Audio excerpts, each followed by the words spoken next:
Hello दोस्तों, आपका स्वागत है माय यूट्यूब चैनल पर। तो आज मैं बताने जा रहा हूँ 10वीं क्लास का एनसीईआरटी पहला चैप्टर का नाम है वास्तविक संख्या। तो वास्तविक संख्या जानने से पहले हम कुछ संख्या के बारे में जान लेते हैं। देखिए, यहाँ दिया गया है कि संख्या के प्रकार।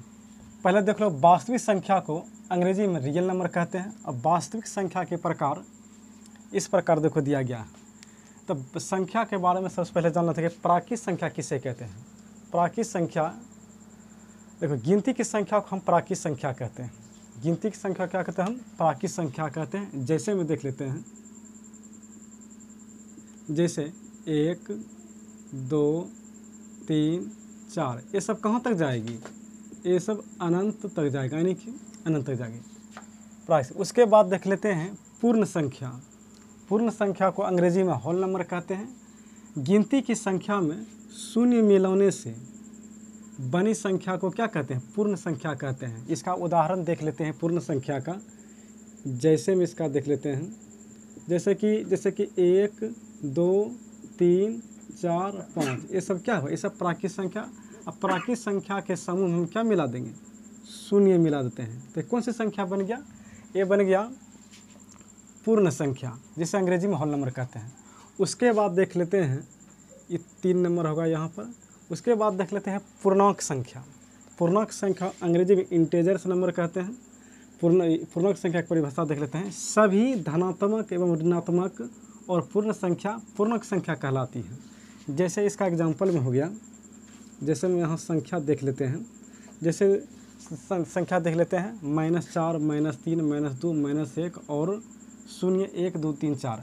तो ये सब मिली जुली संख्या कौन है? क्या पूर्णांक संख्या हो गया। जैसे कि ये माइनस वाला संख्या को हम ऋणात्मक पूर्णांक कहते हैं, अंग्रेजी में नेगेटिव इंटेजर सब कहते हैं। उसके बाद शून्य को हम उदासीन संख्या कहते हैं, या उदासीन नंबर, नेचुरल नंबर कहते हैं, ठीक है। ये जो प्लस वाला है, +1, +2, +3, +4, ये सब को धनात्मक पूर्णांक कहते हैं, यानी पॉजिटिव नंबर कहते हैं। पूर्णांक संख्या समझ में आ गया। अब देख लेते हैं सम संख्या। सम संख्या को अंग्रेजी में इवन नंबर कहते हैं। देखिए, सम संख्या जो संख्या 2 से पूरी तरह विभाजित हो जाए, जो संख्या 2 से पूरी तरह विभाजित हो जाए उसे सम संख्या कहते हैं। जैसे एग्जांपल में देख लेते हैं, जैसे सम संख्या हो गया, जैसे 2 हो गया, 4 हो गया, 6 हो गया, 8 हो गया। ये सब क्या है? ये सब 2 से कटने वाला है, इसीलिए इसे कहते हैं इवन नंबर। उसके बाद देख लेते हैं विषम संख्या। विषम संख्या अंग्रेजी में ओड नंबर कहते हैं। कि जो संख्या 2 से, देखिए, जो संख्या 2 से पूरी तरह विभाजित नहीं होता है वह विषम संख्या कहलाता है। जैसे में एग्जांपल में देख लेते हैं, जैसे कि 1 हो गया, 3 हो गया, 5, 7, 9, ये सब क्या है? ये सब विषम संख्या। उसके बाद देख लेते हैं परिमेय संख्या, उपरिमेय संख्या। देख लीजिए, अब यहाँ दिया गया है परिमेय संख्या।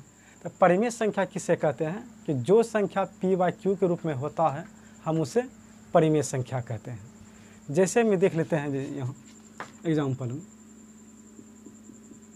देखिए, जो संख्या p/q के रूप में होता है हम उसे परिमेय संख्या कहते हैं। जैसे कि 2/7, 5/2, ये सब क्या है? ये सब परिमेय संख्या का रूप हो गया। 0 भी हो गया परिमेय संख्या। जैसे 1 हो गया परिमेय संख्या, और √4 हो गया परिमेय संख्या। क्यों? कि 4 का वर्गमूल कितना निकलेगा? 2 निकलेगा। तो 2 क्या होगा? p/q के रूप में हो गया, इसलिए परिमेय संख्या हो गया। अब देख लेते हैं अपरिमेय संख्या को अंग्रेजी में क्या कहते हैं? इरेशनल नंबर कहते हैं। परिमेय संख्या अंग्रेजी में क्या कहते हैं? इरेशनल नंबर कहते हैं। कि जो संख्या p/q के रूप में नहीं होता है उसे अपरिमेय संख्या कहते हैं। फिर से देख लेते हैं, जो संख्या p/q के रूप में नहीं होता है हम उसे क्या कहते हैं? अपरिमेय संख्या कहते हैं। अपरिमेय संख्या का एग्जाम्पल हो गया कि जैसे यहाँ देख लेते हैं कौन कौन सी संख्या है। जैसे यहाँ पर हो गया, जैसे कि √2, इसका कभी वर्गमूल निकलेगा? नहीं होगा, ठीक है। p/q के रूप में नहीं है, इसलिए परिमेय संख्या नहीं होगा। √2 हो गया, √3 हो गया,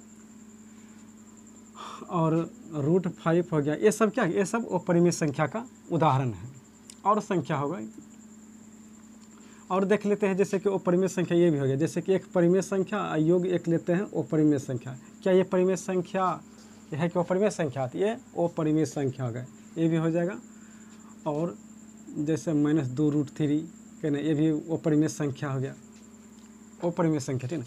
अब देख लेते हैं भाज्य संख्या। तो भाज्य संख्या किसे कहते हैं? भाज्य संख्या का अंग्रेजी क्या होगी? भाज्य संख्या अंग्रेजी कंपोजिट नंबर होगा, ठीक है। वह संख्या जो एक से बड़ी हो और स्वयं से भाग लगे और किसी दूसरे संख्या से भी भाग लगे, हम उसे भाज्य संख्या कहते हैं। कहने का मतलब है कि एक संख्या एक से बड़ा होना चाहिए और स्वयं से भाग लगे और दुनिया की कोई एक और संख्या से भी भाग लगे, हम उसे क्या कहते हैं? हम उसे परिमेय उसे भाज्य संख्या कहते हैं। जैसे हम ले लेते हैं संख्या, जैसे कि 4 ले लिए, 6 ले लिए, 8 ले लिए, 9 ले लिए, ठीक है, 15 ले लिए, 21 ले लिए और संख्या का, ये सब कौन सी संख्या है? ये सब भाज्य संख्या है। कि देखो एक से बड़ी है और स्वयं से तो भाग लग रहा है, और एक और ऐसा संख्या है जो इसे भाग, जैसे 2 से भाग लग गया, 2 भी काट देता है, ये सब क्या है? अभाज्य संख्या। जैसे 6 ले लिए, तो 6 के देखो एक से बड़ा है और स्वयं से भाग लग रहा है, और कौन संख्या से भाग रहा है? 2 से भी लग रहा है और 3 से भी लग रहा है, इसीलिए भाज्य संख्या है। जैसे 9 ले लेते हैं, तो 9 एक से बड़ा है, स्वयं से भाग लग रहा है, कोई दुनिया की एक और संख्या है जो इसे काट देता है, तो 3 है। हाँ, जैसे 3 संख्या है काट देता है, और 9 भी संख्या है जो काट देता है इसे, इसलिए ये सब क्या है? ये सब अभाज्य संख्या है, अभाज्य संख्या है। उसके बाद देख लेते हैं अभाज्य संख्या। वह संख्या जो एक से बड़ी हो और स्वयं से भाग लगे और किसी दूसरी संख्या से भाग नहीं लगे, हम उसे कहते हैं कौन संख्या? अभाज्य संख्या कहते हैं। अभाज्य संख्या के जैसे एग्जाम्पल देख लेते हैं यहाँ पर,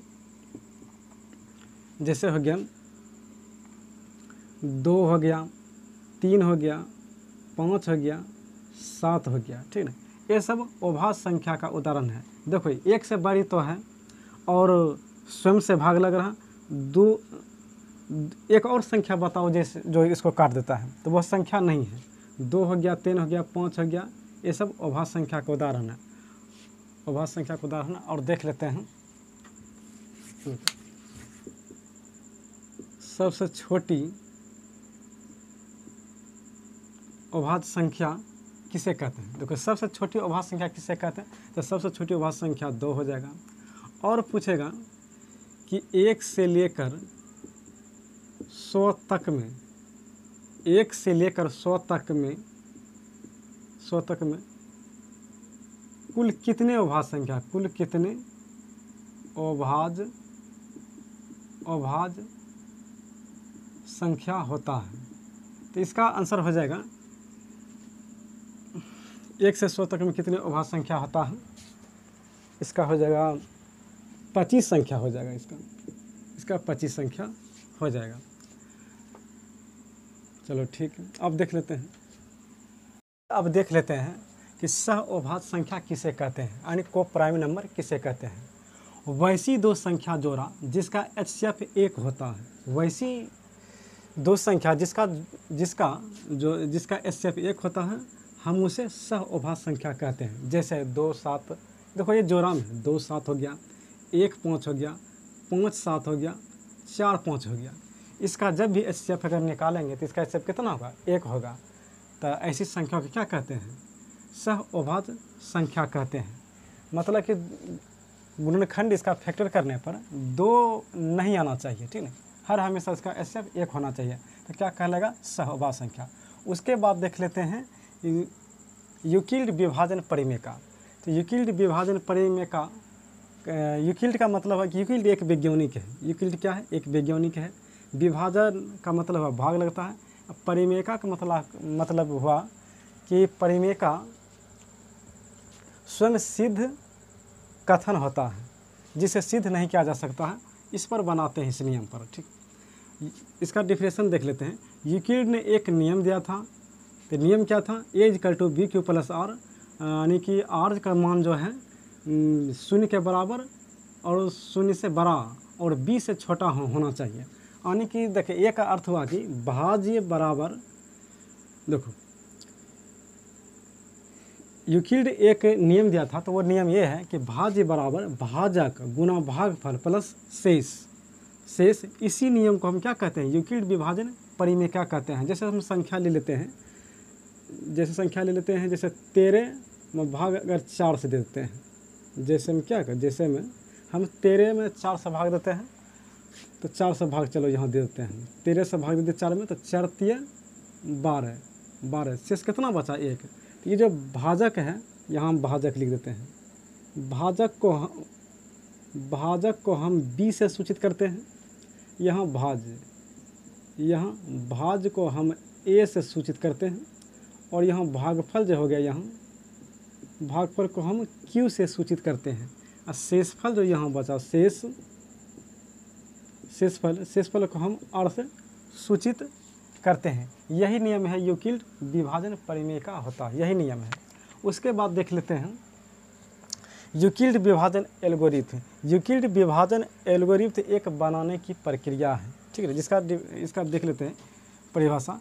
यूक्लिड ने एक विभाजन के लिए एल्गोरिथम ली है। इसी एल्गोरिथम के आधार पर समीकरण को चरणबद्ध प्रक्रिया से करते जाए तो इससे क्या होता है, HCF प्राप्त होता है। तो चलो यूक्लिड विभाजन एल्गोरिथम देख लिए हैं। अब अगले वीडियो में इसका एग्जांपल, सब 3 एग्जांपल है, 3 एग्जांपल देख लेते हैं। वीडियो अच्छा लगे तो लाइक करें और सब्सक्राइब करें। जय हिंद, जय भारत।